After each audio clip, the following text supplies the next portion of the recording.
what I'm about to share may be naive on my part, but what I want to do is shed some understanding why an MC number is necessary if you operate a sprinter slash cargo van. And we're going to talk about it on this segment of the Gig Geezer. If this is your first time checking out the Gig Geezer, or if you're a returning visitor of the Gig Geezer, hey, thanks for coming by. And if you would not mind, hit that subscribe button, give my content a thumbs up, share my content among others, and I definitely welcome your comments in the section below. I'm not going to spend a lot of time on this particular segment of the Gig Geezer. I know that my average upload time is like anywhere between 15 and 30 minutes, and that's just me trying to cover as much information in a reasonable amount of time. What I want to do is acknowledge some folk who are subscribers of the Gig Geezer channel, but also share that I'm a subscriber of their channel. I am encouraging you to also subscribe their channel and check out their content. These three content creators are J-Roo Trucking, J-Roo, I think that's the way it's probably pronounced, since I understand she's of a French-speaking, origin. J-Roo, J-E-R-U Trucking, and she's based out of the New York, New Jersey area. The next one is based out of Chicago, Gig Hustler, my man Gig Hustler.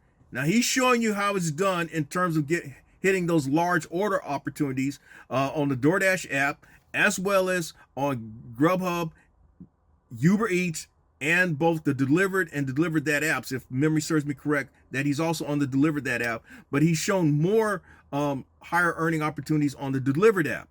Gig Hustler, check him out. And the other one is a young guy out of the Greensboro, North Carolina area, hustling with KO.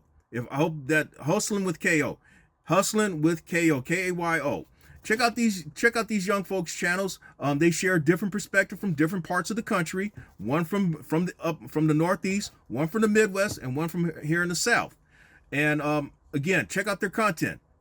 They would appreciate you hitting their subscribe button, hitting their like button, and sharing comments in the section below as well. Now, to the point.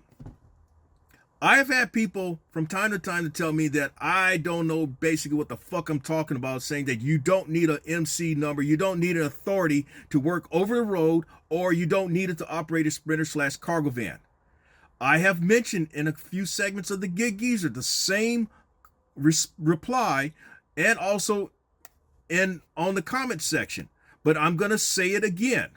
The reason why I think some people say that you don't need an MC number is the fact that you are driving for a fleet, or you are driving for someone. You are operating under their authority, so therefore you don't need an MC number or an authority to go over the road or to transport loads in your vehicle, in your sprinter slash cargo van. So I get that. And what they want to say is that, well, you only made $1,500? Fuck, I can make more than that. Well, if you are making that money, and there are a lot of places that say that you can make that money, but you don't. And as I've shared in a couple of segments of the Gig Geezer, I have had companies to call me whether I'm still interested in driving for them. Bold Express is one of them. And then there's another company up in North Carolina. I shared in this segment of the Gig Geezer with the one in North Carolina. The lady told me that their guys are making like $8,000 a month. I told the lady then that I was making $7,000, or I was already hitting $7,000, and I'm home every night driving half as many miles as their driver. In fact, she told me her newest guy had come on at that time in December, about the same time I completed my the transaction for this sprinter slash cargo van, this one here. She told me that he'd been there 2 months, had driven like 16,000 miles, and had made somewhere's about $16,000, about $1 a mile. In fact, she shared with me 99 cents a mile is within reason. When you're out there, 99 cents, maybe more right at $1 a mile was within reason what people were making out there. Now, over 2 months, over time, I am up to over 7,000 a month, and I'm driving a fraction of the miles as that driver who's out there 2 and 3 weeks at a time. As I've said so many times, I am home every night to see the queen of my life. And as I've shared in this segment of the Gig Geezer, The times that I have not come home or I've been away from home, she has been with me. In fact, the one time that I spent overnight this year in 2023 was on this particular segment of the Gig Geezer, where I drove from Charlotte to San Antonio. We spent a night in San Antonio. And the opportunity was that she would have a chance to meet some of my family members who are in Houston. Boat Express, another place that a lot of people talk about. And I've seen their vans out there on the road. Boat Express told me right off the bat, our guys are making $6,000 to $8,000 a month. Well, I told her I'm home every night and I'm making that type of money. Well, there wasn't much of a conversation after that. So if you're making that money and you're saying that you're for the people you're transloading loads for, that's the key word, loads for, because you're not saying what you're doing yourself. You're driving for someone. You're out there 1 week, 2 weeks, 3 weeks at a time at a minimum, making that type of money, and you're out there until they can find a way for you to get back to your home base or somewhere close to it. So I get that. Now, have I done that? No. Have I considered doing it? Well, if it weren't for the fact that I was already making $6,000 a month before I transition into using operating a Sprinter/cargo van, I might have taken up on something like that. But because I had already been making that type, somewhere close to that type of money, and I was looking to graduate into another piece of equipment, which would allow me a greater earnings capacity. Long story short, had I not considered a Sprinter/cargo van in the beginning and I was looking for something else, maybe I would have considered those people. But since I was already close to making that type of money, why not work towards getting there with my own stuff and I'm home every night? Here's the thing. If you are an independent operator, someone who owns their own Sprinter/cargo van, and you've got your own authority, and you're looking to book your own loads, you will need an MC number, an authority. You cannot book a fucking load without an MC number, because the first thing that people are going to ask you, what's your MC number? The second thing is, if you try to fill out a carrier packet, a carrier setup packet, and I want to take you through that. The next part of this segment, the Gig Geezer, I want to take you through that, at least show you some screenshots of that. If you fill out a setup packet, first of all, they're going to ask you, what is your USDOT number, or more than likely your MC number.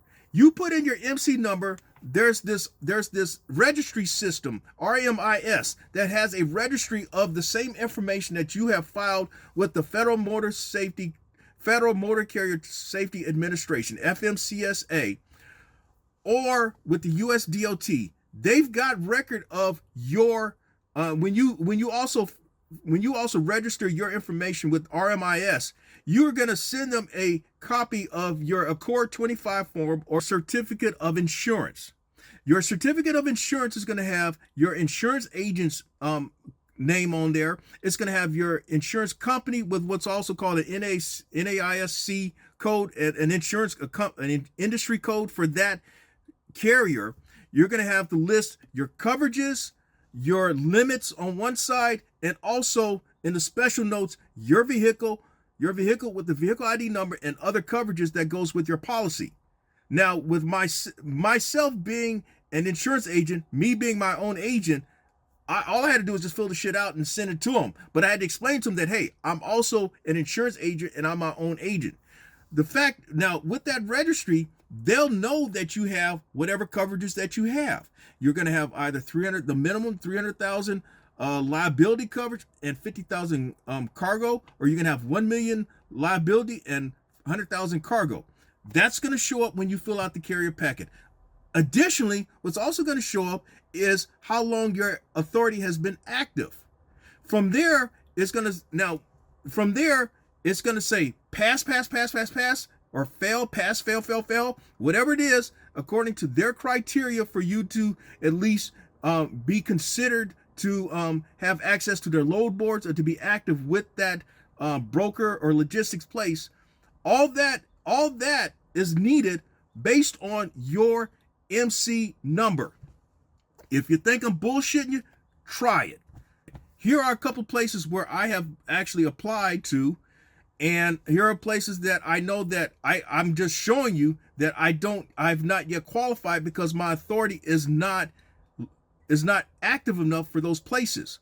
But I promise you, man, you cannot, you do need an MC number if you are brokering your own opportunities. Hopefully I have cleared this up. There are situations in which you don't need an MC number, but there are a lot of situations out there where you do need an MC number, and that's all based on your active time with your MC authority number. Some of you have tried to get around it by getting into the business by driving for somebody, which is one school of thought. But then there are some of us out there who've decided to get our MC number, to have our own authority, to do things for ourselves. The difference is that too, you get paid whenever they pay you. Okay, they say they pay you weekly. You hope that they pay you weekly. When I get paid, once I complete that fucking load, like as late as this past week, where I transported a load from Sumter, South Carolina to Gaffney, South Carolina, and I made $200 that afternoon. As soon as I completed that, as soon as I marked that load as delivered, I was on the app for my factoring company, putting in for that to be paid, and the next day it showed up in my checking account. And in order to get on with those people, in fact, here's the link, and there's also a link provided in the comment section to OTR Solutions. They ask you for your MC number. You can't fuck with them unless you have an MC number. There's a lot of reasons why you need an MC number in this business. So if you want to basically drive for somebody and get whatever you get, go ahead on. But if you want to do it the way that I'm doing it and other people are doing it, you need your MC number. And with that, hopefully I've answered this question once and for all, but I'm pretty sure so long as I post content out there, there's always going to be someone who's going to say you don't need it. But I've provided concrete, irrefutable information showing that an MC number is necessary in certain situations, or in most situations. And with that, this is yet another segment of the Gig Geezer. If you like the content that I've provided in this segment or in any other segment, hit that subscribe button, give my content a thumbs up, share my content among others, and I definitely welcome your comments in the section below. And by the way, as a second plug, also, if you would, hit the subscribe button, give their content a thumbs up, and share their content among others, and comment in the section below for these people: Jeru Trucking, Gig Hustler, and Hustling with KO. And again, I'm Inwood Lane, and as always, may your grind and may your hustle continue.